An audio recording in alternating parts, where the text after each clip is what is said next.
Ìwọ Jésù yìí, èyí tó fún wa láàárọ̀ yìí, èyí tó fún wa láti wá képe ọ́. Ẹni mọ Ísírẹ́lì lórúkọ Jésù gba ọpẹ́.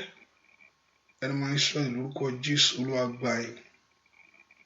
Bàbá ìwọ la képe wá láàárọ̀ yìí, Jésù náà wá gbára. Láàárọ̀ yìí náwó ìṣẹ́gun ńlá. Jẹ́ ká rí ọ pẹ̀lú agbára rẹ. Jẹ́ ká rí ọ pẹ̀lú ògo ìwọ Jésù. Jẹ́ ká rí ẹwà rẹ. Ṣohun ńlá, ṣohun tuntun. A sì gbé ọ̀gá, a sì yàn ọ́ láì lórúkọ Jésù Kristi. Olúwa wa, àmín. Àwọn náà jẹ́ ká bẹ̀rẹ̀ sí dúpẹ́ lọ́wọ́ Jésù fún oore ọ̀fẹ́ tó yó. Ẹ ká dúpẹ́ fún àánú tá a rí gbà níwájú Ọlọ́run alààyè. Let's lift our voice and begin to thank the Lord right now. Let's just give God the praise for the grace of His love. Ẹ ká dúpẹ́ Ọlọ́run fún ìfẹ́ ńlá tó ní sí wa. Fún oore ọ̀fẹ́ èyí tó fi gbà wá.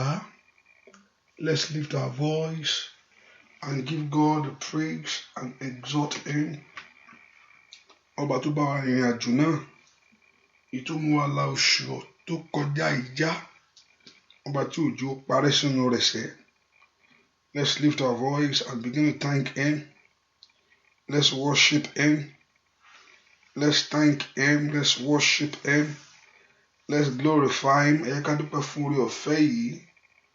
Oore ọ̀fẹ́ ńlá tó gbà wá. Ẹ ká dúpẹ́ fún ọwọ́ agbára rẹ̀ sẹ́. Jésù ó máa ṣeun. Jésù ó máa ṣeun. Jésù á yìn ọ́. Jésù á yìn ọ́. Jésù á gbé ọ̀gá. Jésù á fi ọpẹ́ fún ọ. A fi ọpẹ́ fún ìwọ Ọlọ́run. A fi ọpẹ́ fún ìwọ Jésù. Jésù ó máa ṣeun. Jésù á gbé ọ̀gá fún oore ọ̀fẹ́. Oore ọ̀fẹ́ ńlá yìí tí ìwọ Ọlọ́run fún wa. Let's lift our voice and bless the Lord. Let's appreciate Him. Give that thanks to Him. Give that honor to Him. Olùgbàlà o ṣé o. Ọlọ́run Ísírẹ́lì o ṣé. Owó tó pọ̀ nígbà tá agbára ìwọ tá yìn lógo. Olórí gbogbo agbára lọ́wọ́. Ẹni mọ Ísírẹ́lì o mà ṣe. O ṣé lórí ilé mi. O ṣé lórí ọ̀nà mi gbogbo. O ṣé nínú ayé mi. O ṣé nínú iṣẹ́ mi. O ṣé lórí gbogbo ọ̀nà. A gbé ọ̀gá fún ohun tí ìwọ Ọlọ́run ṣe yìí. We thank you, Lord, for what you are doing. We thank you, Lord, for what you will do. We thank you, Lord, for the grace of your love. We thank you, Lord, for everything concerning us, O God, concerning our life. Ẹ ká dúpẹ́ fún oore ọ̀fẹ́ yìí. Oore ọ̀fẹ́ tó gbà wá. Lọ́wọ́ ikú, lọ́wọ́ ègbé. Lift your voice and give that praise to Him. Ó fẹ́ ká mọ rírì oore rẹ̀ àti oore ọ̀fẹ́ tó fún wa. Ó fẹ́ ká mọ àánú tá a rí gbà níwájú rẹ̀ sẹ́. Let's lift our voice and give that thanks to Him. Ọlọ́run mi mà ṣe o. Ọlọ́run mi ò mà ṣe o. Ẹlẹ́dàá mi mo yìn ọ́.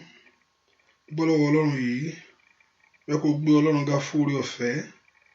I want us to thank Him for this grace of the love of God.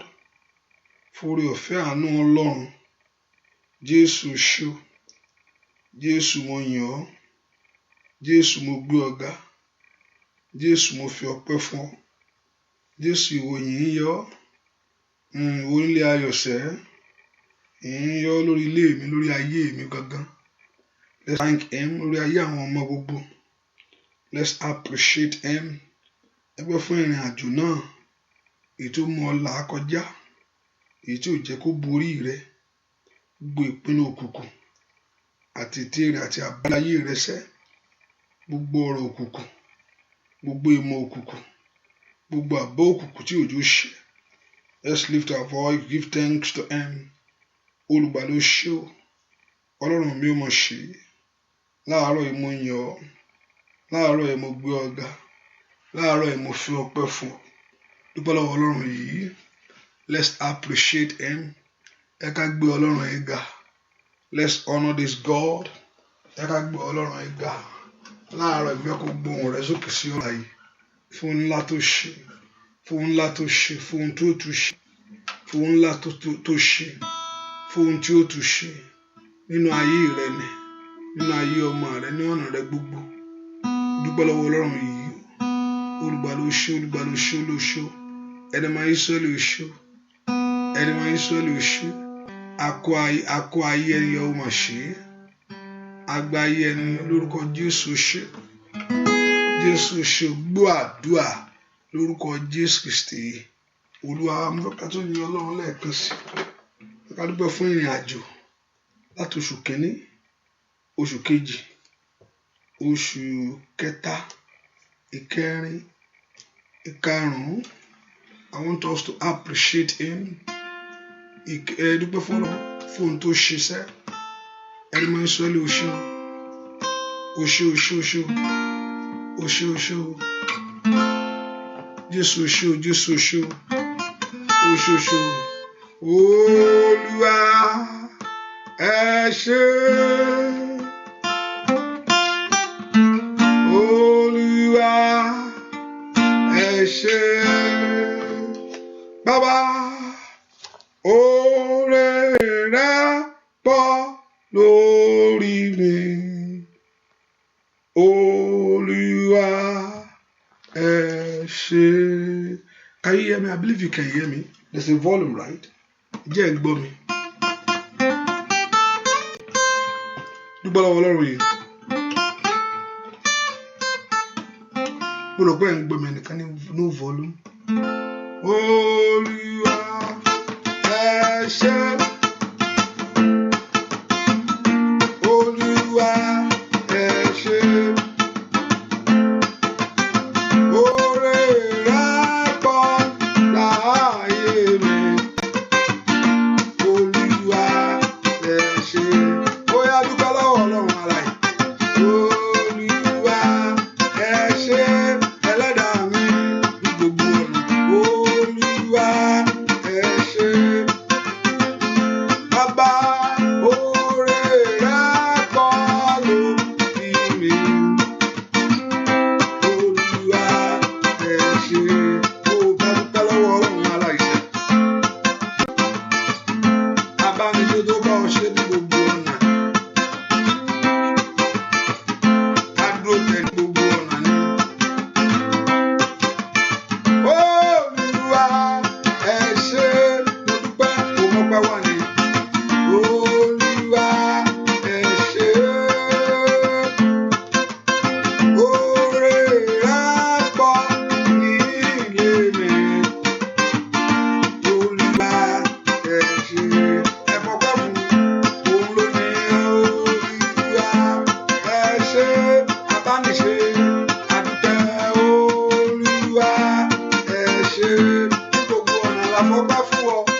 ìyanu.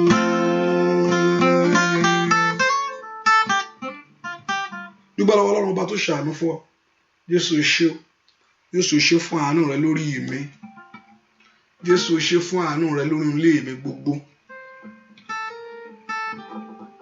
Dúpẹ́ lọ́wọ́ Ọlọ́run fún àánú. Jésù mà ṣé o fún àánú tó fi gbà mí. Jésù ṣé o. Jésù ṣé fún ọwọ́ rẹ ọ̀fẹ́ tó fi kó ayé mi yọsẹ́. Jésù ṣé fún ìrìn àjò náà. Èyí tó bá mi rìn já, tó bá rìn láàrin yìí nínú 2021 yìí, ó fi orí ọ̀fẹ́ ńlá àti àánú Ọlọ́run jáde. Oṣù yìí ò ní gbé ọ jẹ, kò ní gbé ọ rì. Ẹ ká dúpẹ́ fún ọba tó bọ́ ọ bẹ̀rẹ̀, yóò bọ́ ọ parí ẹ̀. Ẹ ká fún ètò tó sì ní fún ayé rẹ yóò wá sí ìmúṣẹ. Ní oṣù yìí, ó dọ̀kọ́ Ọlọ́run kó rántí rẹ sẹ́. Dúpẹ́ fún orí ọ̀fẹ́ yìí, dúpẹ́ fún àánú yìí. Jésù ṣé o.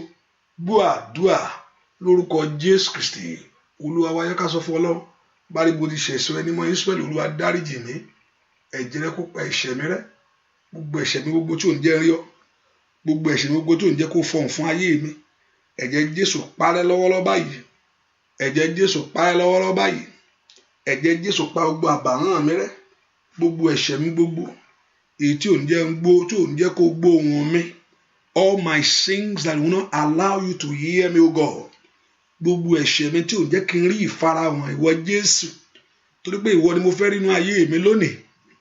Mo fẹ́ kó dìde fún ọ̀rọ̀ mi. Mo fẹ́ kó ṣègbèjà fún mi sẹ́. Mo fẹ́ kó gbé ìrànlọ́wọ́ dé fún ọkàn mi ní. Gbogbo ohun tí ò ní jẹ́ kí n rí ìwọ Ọlọ́run alààyè. Ẹ̀jẹ̀ Jésù bẹ̀rẹ̀ sí parẹ́ lọ́rọ́. Olúwa dẹ̀jẹ̀ lé mi lórí. Ẹ̀jẹ̀ Jésù kó wẹ gbogbo àbàwọ́n mi nù. Ní orúkọ Jésù. Ẹ̀jẹ̀ Jésù wẹ gbogbo àbàwọ́n mi nù. Ní orúkọ Jésù. Màtótó lè máa káyà bàgàbà. Orúkọ Jésù. Olúwa jẹ́ kí ẹ̀jẹ̀ rẹ kó wẹ gbogbo ẹ̀. Lórúkọ Jésù. Màá sótótótó tagabà. Màá sí kélébó béèrè fún ẹ̀jẹ̀ náà. Olúwa dẹ̀jẹ̀ lé mi lórí. Màkálí máa sú tó kóyàbà. Mọ́lọ́run lanu kó gbàdúrà. Kí ẹ̀jẹ̀ Jésù kó wẹ ayé rẹ. Kó wẹ ọ̀nà rẹ ní àwẹ̀ mọ́. Kó wẹ ayé ọmọ rẹ gbogbo. Orúkọ Jésù, let the blood of Jesus wash away every sins, every iniquity, every trespasses, every transgression before the Lord. Gbogbo ẹ̀ṣẹ̀ ọkàn, ìkànnà màsáì rẹ̀ kàtáyà, gbogbo ẹ̀ṣẹ̀ tíyàn máa dá níwájú Olúwa, every transgression before him, ìkàtólì màkàsátà, every trespasses, ìkòtó yàgàbọ̀, sọ fún Ọlọ́run dáríjì mí, Olúwa fẹ̀jẹ̀ rẹ̀ wẹ̀ mí, Jésù. Màsó tó orúkọ Jésù dáadáa. Ó yẹ ọyọ ọmọ náà lánàá kó gbàdúrà. Olúwa fẹ̀jẹ̀ rẹ̀ pa gbogbo ẹ̀ṣẹ̀ mi rẹ́. Ní orúkọ Jésù. Gbogbo àbàwọ́n mi gbogbo. Ẹ̀jẹ̀ Jésù parẹ́ lọ́wọ́lọ́wọ́ báyìí. Sọ fún Jésù bí tó wà. Olúwa fẹ̀jẹ̀ rẹ̀ ní orúkọ Jésù. Kó o fi pa ẹ̀ṣẹ̀ mi rẹ́. Somebody lift your voice to God. Somebody pray before God of heaven. Olúwa fẹ̀jẹ̀ rẹ̀ ní orúkọ Jésù. Màkàtà tàtàyàwá. Òpó orúkọ Jésù. Ẹ̀jẹ̀ Jésù kó wẹ gbogbo àbàwọ́n náà. Ní orúkọ Jésù. Ẹ̀jẹ̀ Jésù. Ó yá wẹ ayé mi láwẹ̀ mọ́. Ní orúkọ Jésù. Ní orúkọ Jésù. Màtàtàtàkàbà. Màsótótótókòtótókà. Màsètàtàtàkàpàsótótókàyàbà. Màsòdàtàtẹ́kàlí màsótótókàtàyàbà. Nàtẹ́tẹ́tẹ́tẹ́tẹ́lẹ́. Ní orúkọ Jésù, kọ́lọ́run kó fi ẹ̀jẹ̀ rẹ̀ kó fi wẹ ayé rẹ lónìí. Olúwa fẹ̀jẹ̀ rẹ̀ wẹ̀ mí. Olúwa fẹ̀jẹ̀ rẹ̀ wẹ ayé mi. Fi wẹ ayé ọmọ mi. Fi wẹ ọ̀nà mi gbogbo. Fi wẹ àbàwọ́n mi. Ní orúkọ Jésù, fi wẹ ilé mi. Olúwa fẹ̀jẹ̀ rẹ̀ wẹ̀ mí. Olúwa fẹ̀jẹ̀ rẹ̀ wẹ̀ mí. Jésù, ask the blood of Jesus to cleanse you. Kó mú gbogbo ọwọ́ ìkà ènìyàn kú. Kó mú gbogbo ọwọ́ ayé kú nú ayé rẹ lónìí. Let the blood of Jesus wash my life. Wash me, O God. Orúkọ Jésù. Ẹ̀jẹ̀ ni kó fi wẹ̀ mí. Ẹ̀jẹ̀ rẹ ni kó fi wẹ̀ ayé mi. Ẹ̀jẹ̀ rẹ ni kó fi wẹ̀ ayé ọmọ mi. Ẹ̀jẹ̀ rẹ ni kó fi wẹ̀ ìrìn àjò mi. Ní orúkọ Jésù. Kó fi wẹ̀ ìdáwọ́lé mi gbogbo. Ní orúkọ Jésù. Kó fi wẹ̀ iṣẹ́ mi. Ẹ̀jẹ̀ Jésù. Ó yá wẹ̀ mí lónìí. Ẹ̀jẹ̀ Jésù. Ó yá wẹ̀ ilé mi. Ẹ̀jẹ̀ Jésù. Ó yá wẹ̀ ọ̀nà mi. Ẹ̀jẹ̀ Jésù. Ó yá ra ayé mi padà. Mọ́nà ńlá ni kó gbàdúrà. Kí ẹ̀jẹ̀ Jésù kó wẹ̀ ọ́. kó wẹ ayé rẹ láwẹ̀ mọ́ni makali masida la prondo kote kalaba borúkọ Jésù la sinda ye makuto koblia borúkọ Jésù Olúwa fẹ̀jẹ̀ wẹ̀ mí ní orúkọ Jésù lórúkọ Jésù masoto tolikaba borúkọ Jésù gbọ́ àdúà lórúkọ Jésù Kristi Olúwa wa ẹ ká porúkọ Ọlọ́run mo fẹ́ rí ọ láàárọ̀ I want to see you God nígbà tí ayé ẹni bá ti rí Jésù ó dán kí ayé ẹ kó ní àtúnṣe ni ó dán kí ayé ẹ kó gbáre ni ó dán kí ayé ẹ kó ní ọ̀tun ni bẹ́ẹ̀ kó Olúwa jẹ́ n rí Olúwa fara rẹ̀ hàn fún mi Jésù fara rẹ̀ hàn fún mi ní oṣù yìí nínú oṣù tí mo wọ̀ yìí lọ tọmọtọmọ tilé tàbí tará Olúwa sọra rẹ̀ di mímọ̀ fún ayé mi Olúwa sọra rẹ̀ di mímọ̀ ní ọ̀nà mi Ọlọ́run dẹ̀ fara hàn káyé ò ní rí Olúwa fara rẹ̀ hàn ní ọ̀nà mi gbogbo ẹ pé orúkọ Jésù ó makata tó kó branda kayaba orúkọ Jésù fara rẹ̀ hàn Olúwa jẹ́ n rí ọ Olúwa sọra rẹ̀ di mímọ̀ fún mi manifest yourself in my life Olúwa sọra rẹ̀ di mímọ̀ gbọ́ àdúà lórúkọ Jésù Kristi Olúwa wa mo rí wá jọba sínú ayé mi Jésù wa jọba ó yá sọ fún Ọlọ́run wá jọba ó sórí iṣẹ́ mi Jésù wa jọba lọ fún Ọlọ́run alààyè ó ní wá jọba sórí iṣẹ́ mi Jésù wa jọba sọ fún Olódùmarè ó yá wá jọba sórí ilé mi Jésù wa jọba sọ fún Ọlọ́run bàbá ó wá jọba sórí iṣẹ́ mi Jésù wa kó wá gbàkóso nínú ayé rẹ ó yá wá jọba lórí ilé mi Jésù wa jọba bàbá wá jọba láàárọ̀ yìí wá jọba sínú ayé wa Jésù wa jọba sọ fún Ọlọ́run alààyè Olúwa jọba sórí ilé mi Jésù wa jọba ó yá wá jọba Olódùmarè wá jọba sórí iṣẹ́ mi Jésù wa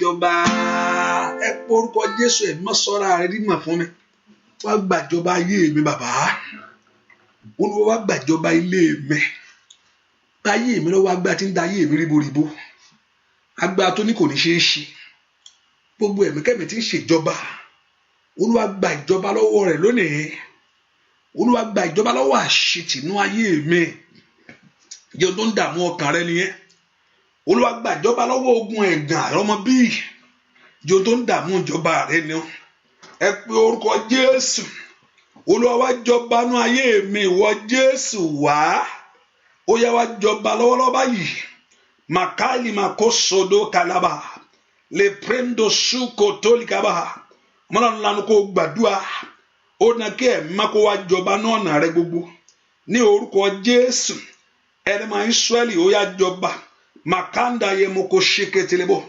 gbàdúrà sẹ́ Olúwa jọba Olúwa jọba Olúwa jọba Olúwa jọba masoto kó yagaba le prendo sokoto koto yaba Olúwa jọba lónìí Olúwa jọba lónìí Olúwa jọba Olúwa jọba Olúwa jọba Olúwa jọba lórí ayé mi ní ayé àwọn èèyàn yìí ẹ mọ́ gbàkóso ní orúkọ Jésù lórúkọ Jésù gbàkóso gbàkóso gbàkóso lọ́wọ́ alágbára tí ń dààmú ayé wọn ní orúkọ Jésù ní oṣù ọ̀tá ò gbọdọ̀ tún mú ọ lọ́rú kò gbọdọ̀ tún dààmú ọ̀nà rẹ kò gbọdọ̀ tún ríṣẹ́ ṣe nínú ayé rẹ sẹ́ ẹ pe orúkọ Jésù láàárọ̀ yìí call the name of Jesus Olúwa gbàjọba ní ọ̀nà mi gbogbo làkàlìmàkóso dólìkàbà borúkọ Jésù Olúwa gbàjọba ní ọ̀nà mi gbogbo lórúkọ Jésù masotototolikaba masutototolikaba makatalibakaba ní orúkọ Jésù masoto koto tolikaba orúkọ Jésù Olúwa dìde ràn mí lọ́wọ́ Olúwa dìde wá jọba nínú ayé mi gbọ́ àdúà lórúkọ Jésù Kristi Olúwa wá orúkọ Jésù Olúwa fi ìṣẹ́gun rẹ hàn fún mi ní oṣù yìí jésù oṣù tí mo fẹsẹ̀ mi lé yóò jẹ́ oṣù ìṣẹ́gun fún ayé mi jẹ́ kí oṣù tó jẹ́ kí n fojú rí yìí sọfáyọ ayẹrin mi orí ọ̀fẹ́ ti dájú oṣù tó jẹ́ kí n fẹsẹ̀ mi tẹ̀ yìí ìkà àbàjẹ́ kó jẹ́ oṣù ìṣẹ́gun fún mi oṣù ìṣẹ́gun tí ó fún mi ní ìkólọ mi padà oṣù ìṣẹ́gun èyí tí ó fi ààyè gbà mí ní gbogbo ọ̀nà oṣù ìṣẹ́gun fóore tí ó fi bọ́ sí mi lọ́wọ́ ẹ pé orúkọ Jésù níbi tẹ́ wà ó yá Olúwa ṣe oṣù yìí ní oṣù ìṣẹ́gun mi make this month my month of victory ní orúkọ Jésù make this month my month of victory ẹ pé orúkọ Jésù dáadáa Olúwa ṣe oṣù yìí ní oṣù àṣeyọrí mi oṣù àṣelógo mi ó yá màmá bolówà orúkọ Jésù orúkọ Jésù orúkọ Jésù ẹni tó pọ̀ ní pàtàgbára Olúwa ṣe oṣù yìí ní oṣù ìṣẹ́gun mi ní orúkọ Jésù Olúwa ṣe oṣù yìí ní oṣù àṣeyọrí mi ó yá ọmọ Ọlọ́run lánàá kó gbàdúrà Olúwa ṣe oṣù yìí ní orúkọ Jésù oṣù rápadà mi ó yá kí gbogbo ègúnkégún ní orúkọ Jésù makali makaparabata ní orúkọ jẹ́ kí gbogbo agbákágbá kó di asán lónìí ó yá ṣe oṣù ní oṣù ìṣelógo mi àìlì makula makasira lòglabati kéde bàkàtẹ ní orúkọ Jésù makando bakushe kételebo orúkọ Jésù dáadáa oṣù tí ó jẹ́ kí n fojú rí tó fẹsẹ̀ mi tẹ̀ ó yá mi gbọ́dọ̀ gbé sínú rẹ̀ ní orúkọ Jésù kò gbọ́dọ̀ gbé mi jẹ tọmọtọmọ o ní orúkọ Jésù ọ̀nà mi ò gbọ́dọ̀ dàrú nù ẹ ó yá ṣàánú fún ayé mi lóru èní ni bàbá ó yá dìde fún iṣẹ́ mi láàárọ̀ ẹni bàbá ó yá gbé orí mi sókè nínú oṣù iṣẹ́ ẹ dá ìkólọ padà fún mi àìlẹ̀ makoli masaidakataya makali makoli makadia ẹ pọ orúkọ Jésù nínú oṣù iṣẹ́ ẹ dá ìkólọ padà fún mi ó yá màmá ń bolo wà ní orúkọ Jésù nínú oṣù iṣẹ́ kí ìkólọ rẹ kó padà ó yá ọmọ Ọlọ́run lánàá kó gbàdúrà nínú oṣù iṣẹ́ ní orúkọ Jésù kí ìkólọ kó padà gbogbo ìkólọ tí ayé ti gbẹ́sẹ̀ lé ní orúkọ Jésù gbogbo ìkólọ tí ayé ti gbà lọ ní orúkọ Jésù èyí tí ọ̀tá ti jí gbé ní orúkọ Jésù gbogbo agbára tí ń dààmú ayé ẹni nínú oṣù yìí fi ṣe ìṣẹ́gun mi give me the victory o God in this very month in the name of Jesus gbúàdúà lórúkọ Jésù Kristi Olúwa wá pé orúkọ Jésù Ọlọ́run Ísírẹ́lì jẹ́ kí gbogbo iṣẹ́ òkùnkùn kó bàjẹ́ nínú ayé mi gbogbo iṣẹ́kíṣẹ́ tí ayé ṣe sí mi lára Olúwa sọ di asán gbogbo iṣẹ́ ẹni bí lórí ayé rẹ lónìí gbogbo iṣẹ́ àwọn ẹni ẹ̀jẹ̀ àwọn ẹ̀ka ènìyàn Olúwa bà iṣẹ́ ọ̀tá jẹ́ nínú ayé mi lẹ́kọ̀ọ́ orúkọ Jésù dáadáa ni gbogbo iṣẹ́ ọ̀tá lórí ayé rẹ kó di asán ẹ pe orúkọ Jésù gbogbo iṣẹ́ ẹni bí di asán lónìí masotototoli kabagabaka sotoyaba makatoli makoshatalabako sotoyaba gbogbo iṣẹ́ òkùnkùn bàjẹ́ ó yá ń bolo wàṣẹ láàárọ̀ ìní gbogbo iṣẹ́ ẹni bínú ayé mi kò gbúdọ̀ jọ gbogbo iṣẹ́ àwọn ẹni òkùnkùn ní ọ̀nà mi gbogbo ó yá kó di asán mọ́lànà lánàá kó gbàdúrà gbogbo iṣẹ́ ẹni bí ní orúkọ Jésù kó di asán gbogbo iṣẹ́ àwọn ẹni òkùnkùn ní ọ̀nà rẹ gbogbo ní orúkọ Jésù ẹ má sọ di asán Olúwa sọ di asán Olúwa sọ di asán Olúwa bàjẹ́ Olúwa yí dànù Olúwa yí dànù gbúàdúà lórúkọ Jésù Kristi Olúwa wa Ọlọ́run tí mo ń sìn Olúwa wá gbẹ̀bẹ̀ mi láyé Ọlọ́run tí mo ń sìn Olúwa wá gbẹ̀bẹ̀ mi láyé wá gbẹ̀bẹ̀ mi Olúwa wá gbàdúrà mi Ọlọ́run tí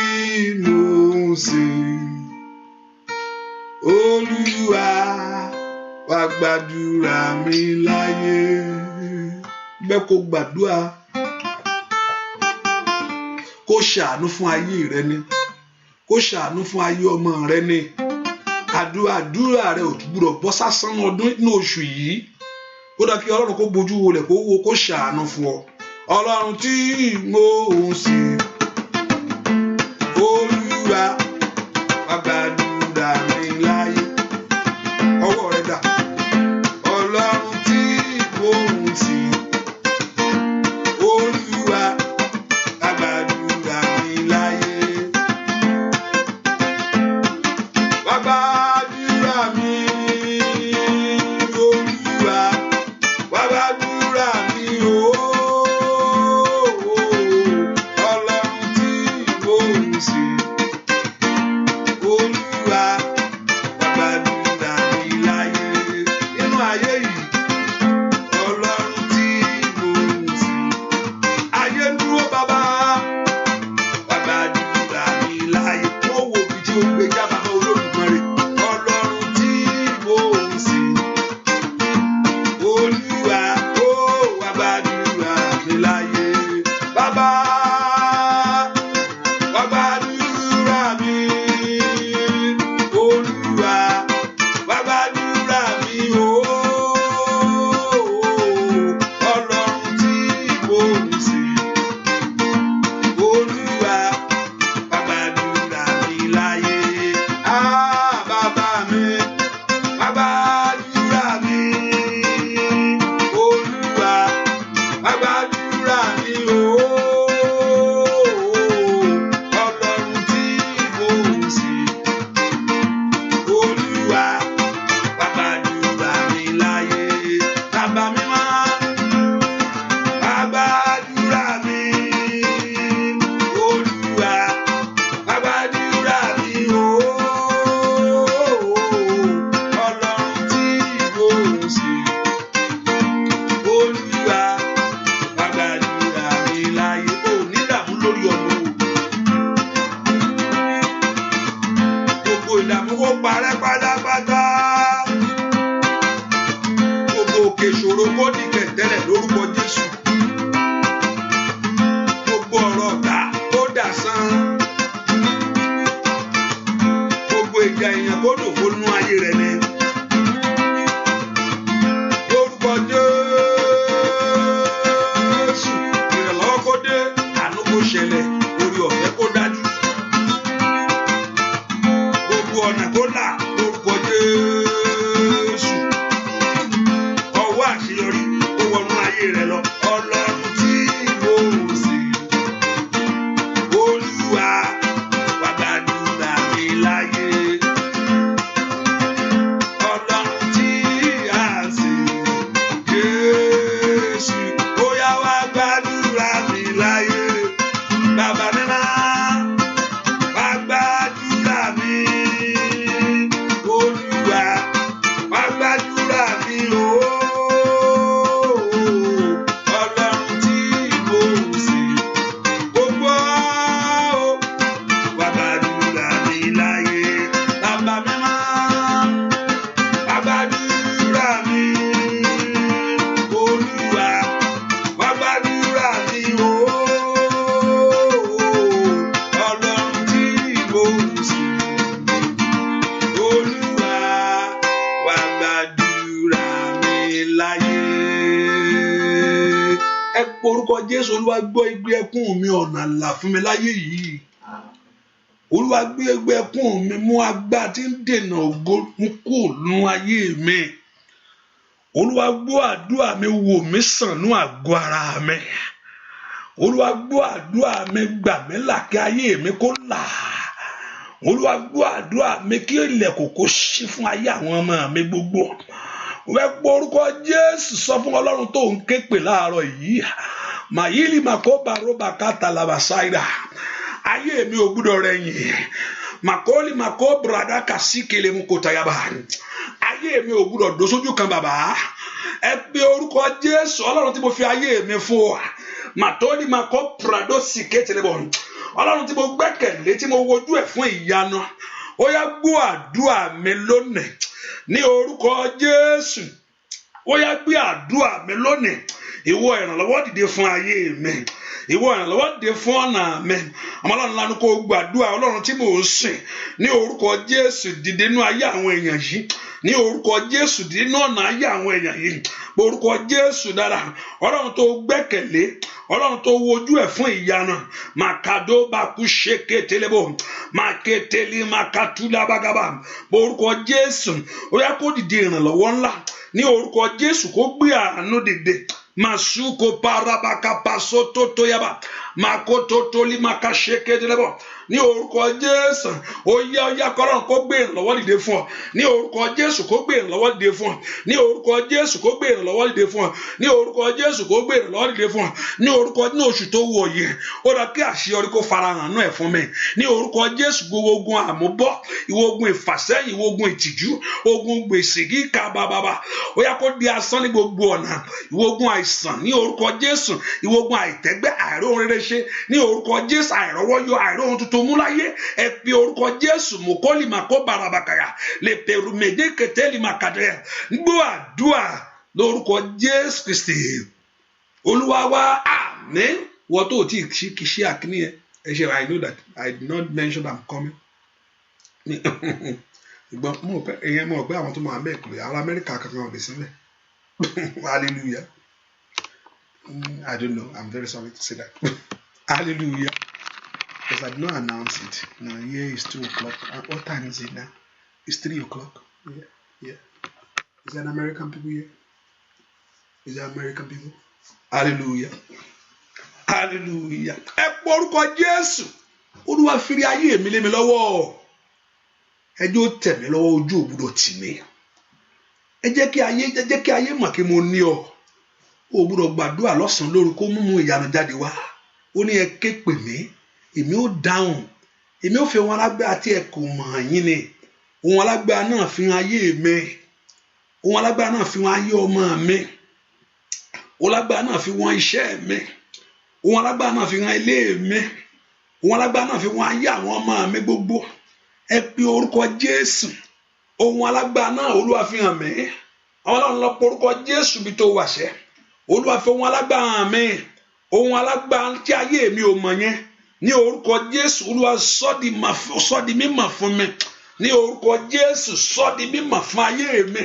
Ohun alágbára náà lórúkọ èyí tí ó gbé ogun ayé mi mì. Ohun alágbára náà lórúkọ Jésù tí ó dáwọ́ ọ̀tá dúró.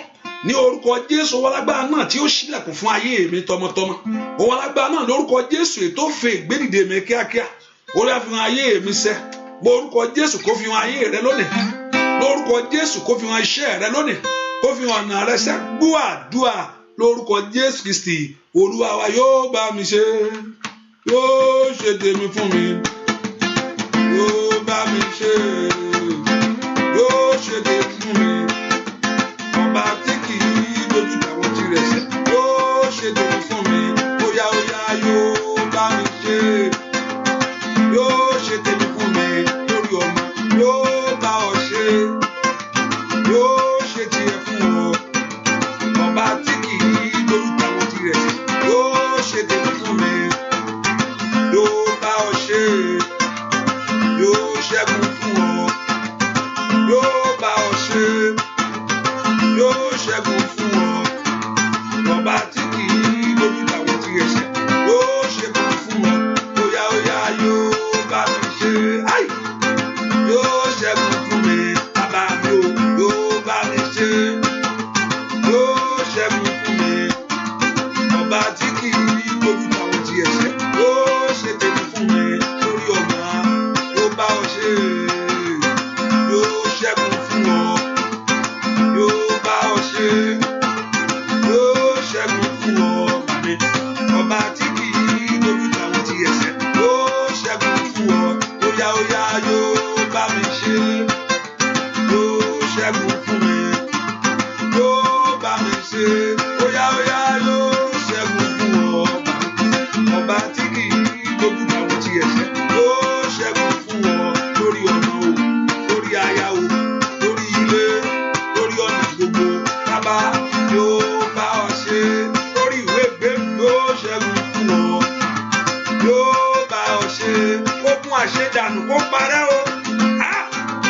Ọba tí kì í dojú àwọn tí ẹ̀ṣẹ̀ yóò ṣẹ́gun fún ọ.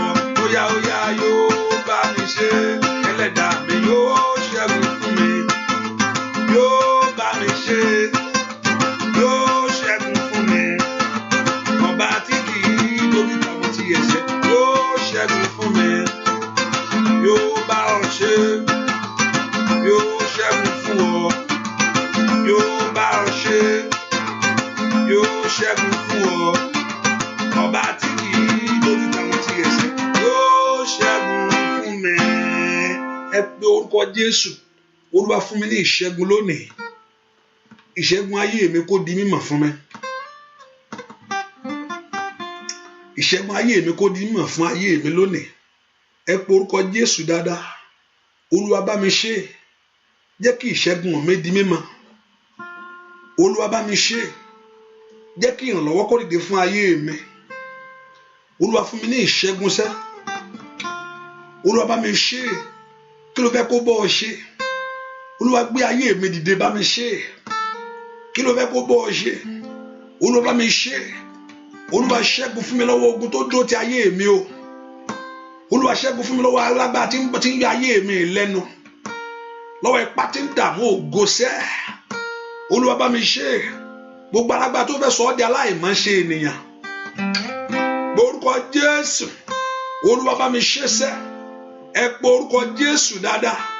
Màkáyì màkóbá kú ṣe délì màkàpùrà bàtàyà. Ẹ pe orúkọ Jésù. Olúwa bá mi ṣe. Ìrànlọ́wọ́ kó dìde fún ayé mi ni. Ẹ pe orúkọ Jésù. Ọ̀run kó ṣí sílẹ̀ fún ọ. Màkàdé àmàkó sódò káyàbá. Orúkọ Jésù dáadáa. Olúwa bá mi ṣe ní ọdún yìí. Olúwa bá mi ṣe ní oṣù yìí. Olúwa fún mi ní àṣeyọrí mi. Ìkànnà àmàkó bàróbà káyàbá. Orúkọ Jésù. Kí Ọlọ́run kó fún ọ ní àṣeyọrí ìrẹsẹ̀. Kó bọ́ ọ ṣe tọmọtọmọ. Kó bọ́ ọ ṣe tilétilé. Olúwa bá mi ṣe. Nínú ọdún yìí bá mi ṣe. Nínú oṣù ìgbẹ̀tọ́ mi fún mi. Ó yá pé orúkọ Jésù. Kí Ọlọ́run kó gbẹ̀tọ́ rẹ fún ọ. Olúwa bá mi ṣe. Gbọ́ àdúà lórúkọ Jésù Kristi. Olúwa wá ẹnìkan gbàdúà. Sọ fún Ọlọ́run. Olúwa gbogbo ilẹ̀kùn tí ayé tì mọ́ mi. Olúwa ṣí láàárọ̀ yìí. Olúwa ṣí láàárọ̀ yìí. Gbogbo ilẹ̀kùn tí ayé tì mọ́ ayé àwọn ọmọ mi gbogbo. Olúwa ṣí ní àárọ̀ yìí. Mú kọ́kọ́rọ́ rẹ̀ lé mi lọ́wọ́. Gbogbo ilẹ̀kùn tí ayé tì ní ọ̀nà mi bẹ́ẹ̀ kó porúkọ Jésù. Olúwa ṣí láàárọ̀ yìí. Ṣèbó olóni kọ́kọ́ lọ́wọ́. Èyí tí òun bá tì tí ò sẹ́ni tó lè ṣí.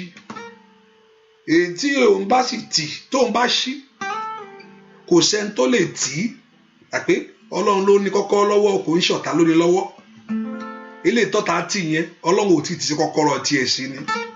Tí Ọlọ́run bá ṣílẹ̀kùn fún èèyàn láyé kò sẹ́ni tó lè tì ó. Bẹ́ẹ̀ ni àfẹ́ tó bá fẹ́ tẹ́. Ṣùgbọ́n tí èèyàn bá ṣílẹ̀kùn fún ara rẹ̀, Olúwa ló dùn ti bẹ̀kùn fún olódùn ti kí ilẹ̀kùn yẹn. Olùmí fi ń sáré kiri gbàdé pé èèyàn ló ṣílẹ̀kùn fún wa. Ṣùgbọ́n tí Ọlọ́run bá ṣí ilẹ̀kùn fún ọ, alágbára kankan ò lè tì í. Ẹ pe orúkọ Jésù. Gbogbo ilẹ̀kùn tí ayé tì mọ́ mi. Gbogbo ilẹ̀kùn olóore tí ayé tì mọ́ ayé mi. Gbogbo ilẹ̀kùn àánú tí ayé tì mọ́ ayé àwọn ọmọ mi. Gbogbo ilẹ̀kùn àṣeyọríṣẹ́. Ogun ọ̀run ẹ ṣí láàárọ̀ yìí. Ẹ ṣí ilẹ̀kùn ayé mi ṣẹ́ fún rere. Èmi náà fẹ́ ṣe rere. Èmi náà fẹ́ rí ohun rere mú ṣẹ. Èmi náà fẹ́ rí ohun rere gbà. Mo fẹ́ kí ọwọ́ mi kó tẹ ohun rere láyé. Èmi náà fẹ́ rí ohun ọ̀tun. Mọ́lá lanu kó gbàdúrà. Gbogbo ilẹ̀kùn tí ayé tì. Yìí kàndàmà kó bradagaba. Ó yẹ Ọlọ́run ṣí lónìí. Olúwa ṣí gbogbo ilẹ̀kùn ìrànlọ́wọ́. Gbogbo ilẹ̀kùn ìgbéga. Ó yá mo lọ wà. Ní orúkọ Jésù. Láàárọ̀ yìí. Ogun ọ̀run ẹ ṣí. Ó yẹ ẹ ṣí. Ó yẹ ẹ ṣí. Ẹ ṣí. Open the door. Orúkọ Jésù. Open those doors. That success. That fulfillment. That door of breakthrough. That door of success. Ó yẹ Ọlọ́run ṣí láàárọ̀ yìí. Ẹ ṣílẹ̀kùn àṣeyọrí mi. Ní orúkọ Jésù. Màkánà nà màkóso tó tó lẹ́gàbà. Màkóni màkóṣe kélébọ̀. Dúà lórúkọ Jésù Kristi. Olúwa wá múnú mi dùn Ọlọ́run gbogbo àgbáyé. Wá pa mí lẹ́rìn, wá polongo ara rẹ nínú ọdún yìí o, wá ṣe mí lóore pàtàkì. Èyí ni mo fẹ́ Jésù wá ṣe fún mi. Óyá óyá wá múnú mi dùn Ọlọ́run gbogbo àgbáyé. Wá pa mí lẹ́rìn, wá polongo ara rẹ nínú oṣù yìí o, wá ṣe mí lóore pàtàkì. Èyí ni mo fẹ́ Jésù wá ṣe fún mi. Káyé lè mọ̀ pé mo ní Ọlọ́run alààyè. Bàbá wá múnú wa dùn Ọlọ́run gbogbo àgbáyé. Wá pa wá lẹ́rìn, wá polongo ara rẹ. Wá múnú wa dùn Ọlọ́run gbogbo àgbáyé. Wá pa wá lẹ́rìn, wá polongo ara rẹ. Bàbá inú ọdún yìí o, wá ṣe wá lóore pàtàkì. Èyí ni mo fẹ́ Jésù wá ṣe fún mi. Sọ fún Ọlọ́run wá múnú mi dùn Ọlọ́run gbogbo àgbáyé. Kábíyèsí wá pa wá lẹ́rìn, wá polongo ara rẹ. Bàbá nínú ọdún yìí o, wá ṣe wá lóore pàtàkì. Èyí ni a fẹ́ Jésù wá ṣe fún wa. Ẹ po orúkọ Jésù. Olúwa múnú mi dùn, jẹ́ kí ayọ̀ mi kún. Gbogbo ohun tí mo rí tí ò múnú mi dùn, gbogbo ohun tí mo rí tí ò jẹ́ kí ayọ̀ mi kún, gbogbo ohun tí mo rí tí ò jẹ́ kí ayọ̀ mi dé ní kababa kó so tó yà, gbogbo ohun tó jẹ́ bí ìdènà ní ọ̀nà mi, Olúwa mú kó, Olúwa múnú mi dùn, Olúwa mú ayọ̀ mi kún ní ọdún yìí. Mẹ́kọ̀ọ́ po orúkọ Jésù. Olúwa múnú mi dùn, Olúwa mú ayọ̀ mi kún, ìwọ ayọ̀ mi kún ní ọdún yìí. Borúkọ Jésù dára. Olúwa múnú mi dùn. Kàlàmà kó sodo máa ṣàǹdáyàbá. Borúkọ Jésù mi tó wà sẹ́. Kí Ọlọ́run kó múnú rẹ dùn. Olúwa pa mí lẹ́rìn ohun rere. Olúwa pa mí lẹ́rìn àṣeyọrí. Olúwa pa mí lẹ́rìn ọmọ. Mọ́lá ńlá ni kó gbàdúrà. Borúkọ Jésù dáadáa. Ọlọ́run pa mí lẹ́rìn ohun rere ní ọdún yìí. Borúkọ Jésù mi tó wà. Olúwa pa mí lẹ́rìn àṣeyọrí. Àṣeyọrí kó jẹ́ tèmi sẹ́. Can you pray? Kẹ́ni máa ń sọ ẹ̀dì kó pọ̀ lẹ́rìn. Làkàlì màkọ́ọ̀dì màkàsídà. Orúkọ Jésù. Olúwa pa mí lẹ́rìn. Ní orúkọ Jésù. Olúwa fi ayọ̀ rere fún mi. Ní oṣù tí mo wọ̀ yìí. Olúwa fún mi ní àṣeyọrí. Ní orúkọ Jésù. Ọjọ́ ò gbọdọ̀ tún lọ mọ́ mi lọ́wọ́. Oṣù yóò gbọdọ̀ tún sọnù. Ó yá. Mo retí ọmọ ni. Mo retí àṣeyọrí. Mo retí ìbùkún. Mo gbẹ́kẹ̀lé ẹ fún ìrànlọ́wọ́. Ní orúkọ Jésù. Mo gbẹ́kẹ̀lé fún ìgbédìde. Mo gbẹ́kẹ̀lé fún ògo. Mo gbẹ́kẹ̀lé fún ohun tuntun. Ní orúkọ Jésù. Mo gbẹ́kẹ̀lé fún ìṣẹ̀lẹ̀ ayọ̀. Ní orúkọ Jésù. Ó yá kó bẹ̀ sí ṣẹlẹ̀ nínú ayé àwọn èèyàn yìí. Ní orúkọ Jésù. Ìwọ ọ̀nà àbájáde síbi ńlá. Ìwọ ọ̀nà àbájáde síbi ògo. Ìwọ ọ̀nà àbájáde síbi àṣeyọrí. Ìwọ ọ̀nà àbájáde kàkàlì màkàbàyà fún ohun tuntun. Ìwọ ọ̀nà àbájáde fún ìrànlọ́wọ́ ńlá. Ní orúkọ Jésù. Ó yá là. Ìwọ ọ̀nà là. Ìwọ ọ̀nà là. Ìwọ ọ̀nà là. Ìwọ ọ̀nà là. Ìwọ ọ̀nà là. Ìwọ ọ̀nà là. Ìwọ ọ̀nà là. Ìwọ ọ̀nà ṣerere. Ó yá là. Ìwọ ọ̀nà ògo. Ó yá là. Ìkàyàbà. Ó yá kó là. Ìkàyàbà. Ó yá kó là. Ìkàlàbà. Ọ̀nà là. Ó yá kó là. Fún ayé yín lónìí. Ìwọ ọ̀nà là. Fún ayé ọmọ lónìí. Ìwọ ọ̀nà là. Ní orúkọ Jésù. Ó yá là. Kò ń dímọ́jọ́.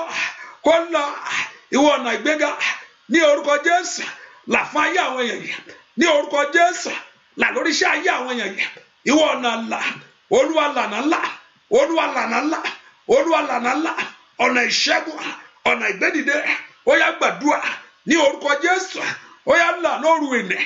Ó yá là lóru ènìyàn. Là láàárọ̀ yìí. Lànú ayé àwọn èèyàn yìí. Ní orúkọ Jésù. Lànú àdúrà yìí. Olúwa kó lànà. Olúwa kó lànà, Olúwa kó lànà, Olúwa kó lànà, Olúwa kó lànà, Olúwa kó lànà, Olúwa kó lànà, Olúwa kó lànà. Àìní màsáìdà borúkọ Jésù dára ìwọ ọ̀nà ìṣẹ́gun ó yá là ọ̀nà ìbájáde là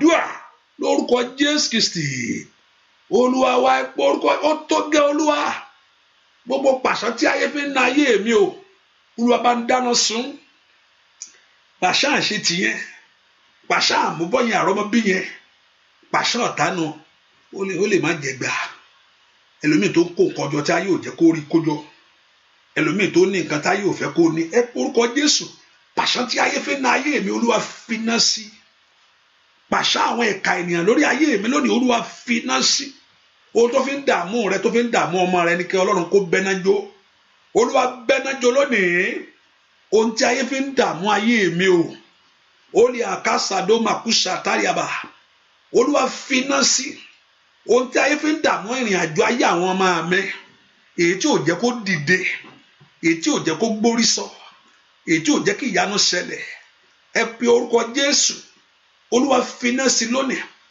Olúwa finá sí lónìí Olúwa finá sí lónìí mọ́lá ní kó gbàdúrà Olúwa finá sí lónìí mọ́lá ní kó pe Jésù ìkàyàbàgàbà gbogbo agbára náà ní orúkọ Jésù makotoli makaparobada masoto totolikaba masoto totolikaba ní orúkọ Jésù masoto totolikaba ó yá kí ló lè dé lọ́nà Olúwa ṣe é mọ́ṣẹ́ orúkọ Jésù mi kapa totolikaba ó yá kọ́lọ́run gbogbo tó ń di ayé rẹ lọ́nà ní kọ́lọ́run kó mú gbogbo pàṣẹ òkùnkùn ní orúkọ Jésù masoto totolikaba makotoli makaba sọ fún Jésù orúkọ Jésù màtíkè tèlìbàkáyàbà pàṣọ ọ̀tá màkàlì màkóperu pàtàkàbà dùà lórúkọ Jésù Kristi Olúwa wa sọ̀bànújẹ́ wọ̀ mí bàbá sọ̀bànújẹ́ wọ̀ mí o bàbá sòkò ṣòro mi di pẹ̀tẹ́lẹ̀ o inú mi bá dùn aráyé láyé sí ọ sọ̀bànújẹ́ wọ̀ mí o bá óyá o sọ̀bànújẹ́ wọ̀ mí o bàbá sọ̀bànújẹ́ wọ̀ mí o bàbá sòkè ṣòro mi di pẹ̀tẹ́lẹ̀ o inú mi bá dùn aráyé láyé sí ọ sọ̀bànújẹ́ wọ̀ mí o bàbá kó dé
sọ̀bànújáde wọ̀ mí o bá óyá óyá sọ̀bànújáde wọ̀ mí o bàbá sọ̀bànújáde wọ̀ mí o bàbá sókè ṣòro mi kì í bẹ̀ tẹ́lẹ̀ o bínú mi bá dùn máráyé láti sí yọ.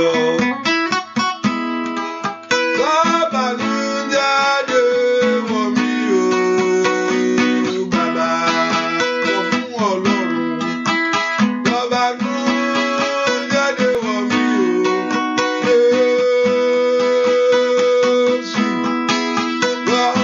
Sọ̀bànújáde wọ̀ mí o bàbá sókè ṣòro mi di pẹ̀tẹ́lẹ̀ o bínú mi bá dùn máráyé láti sìn ọ́.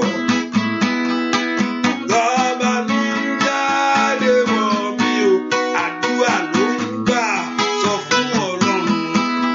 Sọ̀bànújáde wọ̀ mí o bàbá sọ̀bànújáde wọ̀ mí o bàbá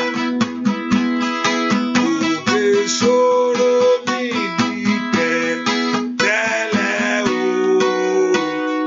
bínú mi bá dùn máráyé láti sìn ọ́. Sọ̀bànújáde wọ̀ mí o bàbá. Ẹ porúkọ Jésù kó dé wọ̀ lónìí. Olúwa jẹ́ kí ìbànújẹ́ mi kó di ayọ̀ fún mi. Ohun tí òun rí tínú rẹ ò dùn, ohun tí òun rí tó ń gbomijé lójú rẹ, ohun tí òun rí tí ayé ń sọ nípa ayé rẹ sẹ́pẹ̀ má dá lóhùn, kò sí nǹkan kan. Ẹ porúkọ Jésù. Olúwa sọ ìbànújẹ́ ayé mi dayọ̀ fún mi sẹ́. Jẹ́ kó di èèwọ̀ fún ayé mi sẹ́. Wọ ìbànújẹ́ àìrọ́mọbí yìí, wọ ìbànújẹ́ àìrọ́kọ yìí, wọ ìbànújẹ́ àláṣeyọrí ohun rere yìí. Àyè màkó bá ló sàkálì bàkàyà lókòtò ní màkó rabakàtà kó di èèwọ̀ lónìí. Olúwa sọ ìbànújẹ́ di èèwọ̀ fún ayé mi. Olúwa sọ ìbànújẹ́ di èèwọ̀ ní ilé mi. Olúwa sọ ìbànújẹ́ di èèwọ̀ ní ọ̀nà mi. Oṣù ọ̀tun mo tún wọ̀ lọ yìí. Orúkọ Jésù wọ ìbànújẹ́ ayé mi parẹ́. Olófin ìsinmi fún ọkàn mi ló sọ. Remember we are praying on that Matthew chapter 11 verse 28. Olófin ìsinmi fún ọkàn mi ni.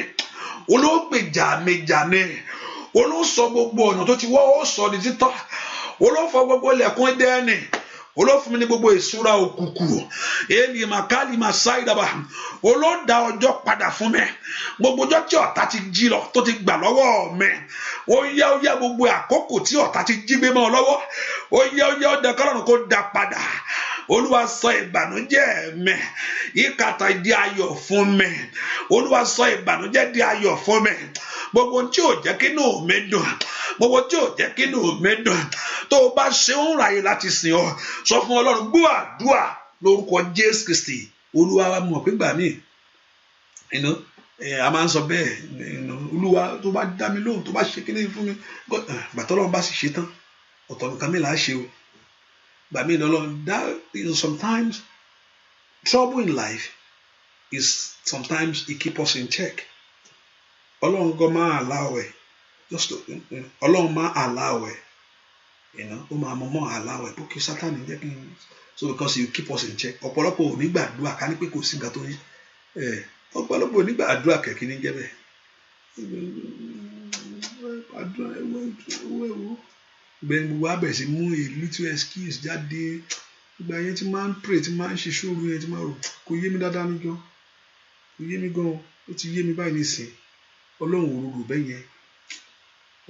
Díẹ̀ ni that person little ni a máa ń lọ níwájú Ọlọ́run. Kò sẹ́ni tó máa jí lọ́jọ́ kan. A ti máa lọ díẹ̀ ó ti ń yọjú. Bẹ́ẹ̀ ẹni yẹn ti ń yọjú tipẹ́tipẹ́ ìyọ̀ kan máa ní. Iyọjú kó wájú Ọlọ́run kò ń ṣọjọ́ kan. tó ń bẹ̀rẹ̀ lọ́jọ́ kan díẹ̀ tí ó fi yọjú tán excuse abádé oríṣi Ọlọ́run bá sọ ìbànújẹ́ dìwọ̀ fún ọ kí inú rẹ lè dùn kó lè sìn bó ṣe yẹ kó rí náà nìyẹn ìwọ Ọlọ́run ìgbà tó bá mú ìyà kúrò ayé mi tó bá mú àníkù nù á lè sìn ọmọ rẹ nìkan bá wò aṣọ ṣì ni mi wá kí ló dé aṣọ tí màá wọ̀ ní ṣòkòtò mi ní ṣòkòtò nǹkan ó fẹ́ sin Ọlọ́run kan ní òní ìgbà tó Ọlọ́run bá sì ya labúlabú yòkòtò lù bóyá tàǹtírìṣì ni yóò máa fi jó hallelujah bẹ́ẹ̀ ni so sometimes things keep us in check ṣùgbọ́n kó mọ̀ kó after I suffer a little while why God why scripture declare that it makes you pass through things that you are passing through to bring good things out of your life to remold you and to reshape you to his likeness of him which is Christ Jesus after I've suffered ó kí ìyà yẹn kó dópin Olúwa jẹ́ kí ìyà mi dópin ó tó gẹ́ẹ̀ mo fẹ́ sìn ọ́ a true child of God mo fẹ́ tẹ̀lé ọ a true child of God mo fẹ́ tẹrí ọkàn mi bá fún ọ Olúwa jẹ́ kí ìrànlọ́wọ́ dìde fún mi ẹ sọ ìbànújẹ́ dèwọ̀ fún mi ní orúkọ Jésù mi gbọ́dọ̀ sunkún lórí ọmọ tó fún mi gbogbo mi gbọ́dọ̀ bànújẹ́ ní ọ̀nà ìrìn àjò tí mo rìn mi gbọ́dọ̀ kábàámọ̀ ìrìn àjò ta ló ní kí n wá sórílẹ̀-èdè yìí kí n wá ṣe gangan mi ka yìí mà kó bilẹ̀ kàṣàkàṣà ta ló ní kí n fẹ́ ọkọ yìí ta ló ní kí n fẹ́ aya iṣẹ́ ta ló ní kí n fẹ́ ọ màkólì mà mi gbọ́dọ̀ kábàámọ̀ ní kàtàyàbá ò gbọ́dọ̀ kábàámọ̀ lórí ọmọ tó bí làpàrọ́bà kàyàbá ní orúkọ Jésù Olúwa sọ ìbànújẹ́ di èèwọ̀ fún ilé mi ní orúkọ Jésù Olúwa sọ ìbànújẹ́ di èèwọ̀ fún ilé mi ní orúkọ Jésù Olúwa sọ ìdàdà bàbá làbárabà kó sodori màkàlì màkàtàyàbá lè pẹ́ẹ́dò kò pòrò kàdà ẹ pé orúkọ Jésù kó di èèwọ̀ ìwọ ọ̀nà ìṣẹ́gun kó là ìwọ ọ̀nà ìṣeré là ìwọ ọ̀nà ògo là ìwọ ọ̀nà àṣeyọrí là láàárọ̀ yìí ó yá màmá ń bolówó àṣẹ màkàlì màkàpà tàtàtà ó ní kí ìrànlọ́wọ́ kó dìde fún ayé rẹ nẹ ó ní kí ògo rẹ kó bú jáde ó ní kí ẹwà rẹ kó farahàn ó ní kí Ọlọ́run kó bò ọ́ láṣìírí oríire o ní orúkọ Jésù ó ní kí oore kó dìde fún ọ̀sẹ̀ nínú ọdún yìí Olúwa orúkọ Jésù ìwọ ọ̀nà ògo là fún mi ọ̀nà òkè ń dímọ́jọ́ ní orúkọ Jésù ó yẹ sọ ìbànújẹ́ dèwọ̀ fún iṣẹ́ mi gbogbo ẹ sọ ìbànújẹ́ dèwọ̀ fún ilé mi tọmọtọmọ kó dé ìwòsẹ̀ ẹ pe orúkọ Jésù gbúà dúà lórúkọ Jésù Kristi Olúwa wẹ orúkọ Jésù oṣù tí mo wọ̀ yìí bàbá ire ayé mi jáde wá fún mi ire ayé àwọn ọmọ mi jáde wá ní orúkọ Jésù lọ́wọ́ amúnisìn lọ́wọ́ amúnilẹ́rú ní orúkọ Jésù lọ́wọ́ agbé ayé ẹni sánlẹ̀ ẹ pe orúkọ Jésù ọ̀run já ayé mi gbàṣẹ́ ìwọ oṣù ìpọ́nrẹ́ mi jáde màkàlì màkàpà rọ́ṣàtà mọ́nà nánú kó gbàdúrà ìwọ oṣù ìpọ́nrẹ́ mi jáde ìwọ ayọ̀ mi ti ń bẹnu rẹ kó jáde wá ó yẹ pé orúkọ Jésù màá tó tẹ́kábà màá sódò kápá fọ́ sótólẹ́bà pé orúkọ Jésù ó dá kí ire rẹ kó jáde fún ọ ní orúkọ Jésù ó dá kí ayọ̀ rẹ kó jáde fún ọ nínú àdúrà yìí ó dá kó orí tiẹ̀ ṣe ní orúkọ Jésù màkàtà tó màkàsú kó táyàbà màsótó díàbà ó dandandan pé orúkọ Jésù màsótó tó dá kí ire rẹ kó jáde ó yá kó jáde wá ṣàánú fún mi ní orúkọ Jésù gbúà dúà lórúkọ Jésù Kristi Olúwa wa Jésù olóore ọ̀fẹ́ ọwọ́ rẹ̀ dà Jésù aláàánú mi o ṣàánú mi o ojú máa tì mí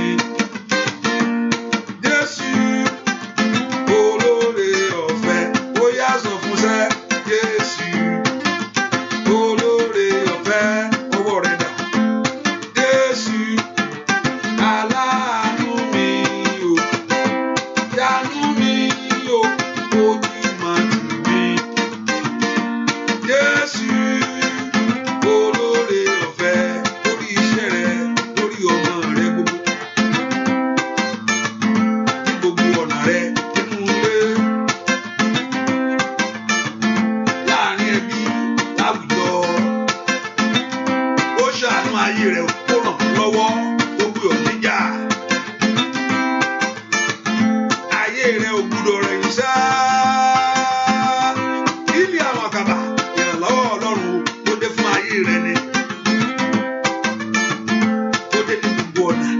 iṣẹ́ gbàdúrà o bàbá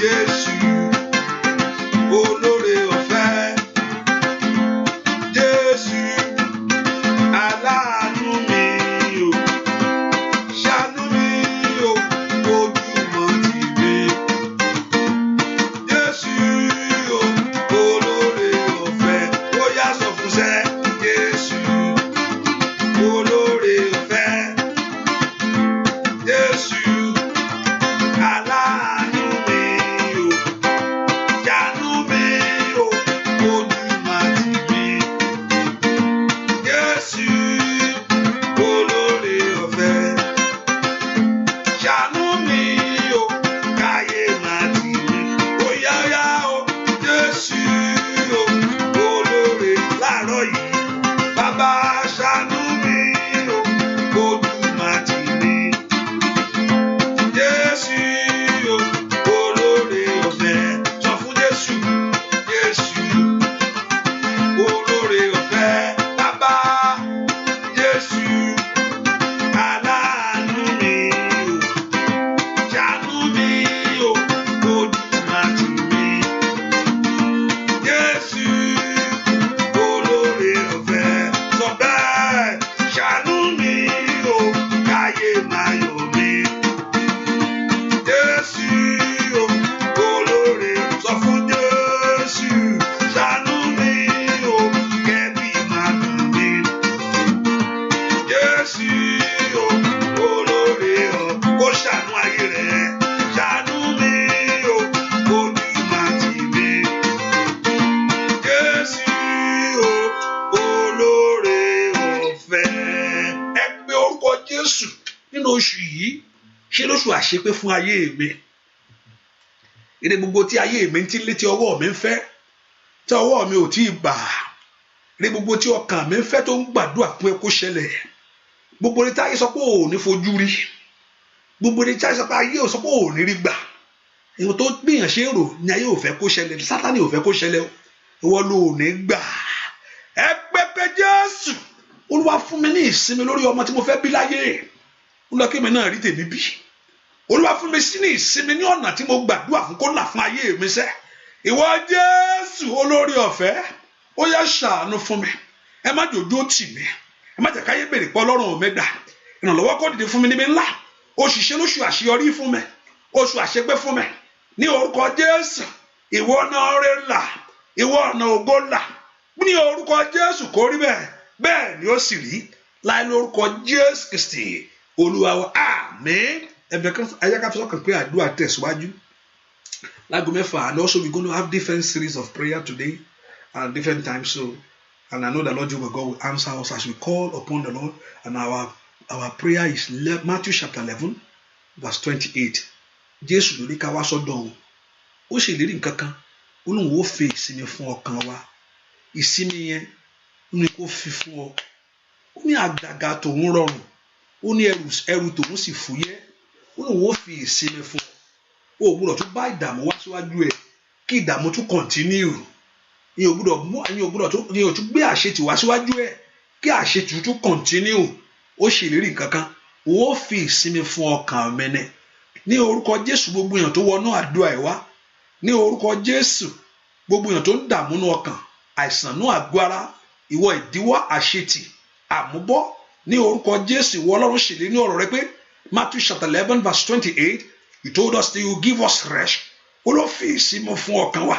ní orúkọ Jésù gbogbo èèyàn tó wọnú àdúrà yìí tó sì gbẹ́kẹ̀lé Ọlọ́run ayé yín kó gba ìsinmi náà ọ̀nà yín kó gba ìsinmi náà ìwọ ìdíwọ́ ìwọ ìdènà ìwọ ìfàsẹ́yìn ìwọ ogun gbèsè ìwọ ogun máláṣeyọrí ní orúkọ Jésù ó yá kó parẹ́ lónìí kó parẹ́ lónìí kó parẹ́ lónìí kó parẹ́ lónìí kó parẹ́ lónìí kó parẹ́ lónìí kó parẹ́ lónìí ní orúkọ Jésù gbogbo igi tí ayé ti gé ní orúkọ Jésù tí ayé ti gé orí rẹ̀ sọnù gbogbo igi tí ayé ti gé ní orúkọ Jésù tó ní kò ní dàgbà yéèdì màkàlì màsáìdà ní orúkọ Jésù kó gba àtúnṣe wọ́n tó sọ̀rọ̀ sí gbogbo gbẹ tí egungun ẹgbẹ́ kó gba ìṣẹ́gun ní orúkọ mo sọ̀rọ̀ sí igi yìí ó yá mú èso rẹ̀ jáde ó yá mú èso rẹ̀ jáde ó yá mú èso rẹ̀ jáde gbogbo alágbára tó lanú lẹ̀ crocodile tó lanú lẹ̀ gbogbo alágbára tó lanú lẹ̀ ní orúkọ Jésù Olúwa tẹrí wọn bá Olúwa tẹ̀ wọ́n rì Olúwa tẹ̀ wọ́n rì Olúwa tẹ̀ wọ́n rì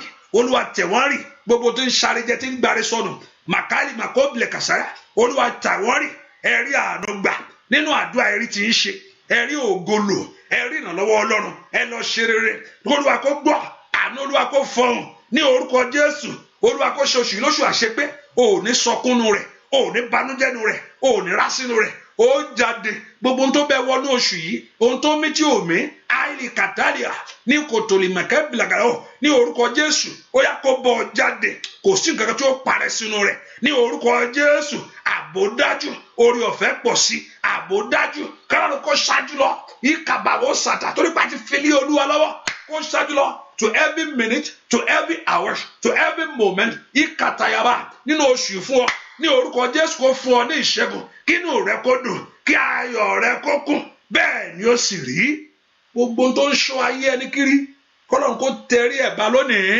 ẹ̀rí àánú gbà ẹ̀rí orí ọ̀fẹ́ náà Jésù Kristi Olúwa wa àmín àmín àmín lórúkọ Jésù. Happy new month. Just put in mind that our prayer continue by 6 and also for the rest of the day.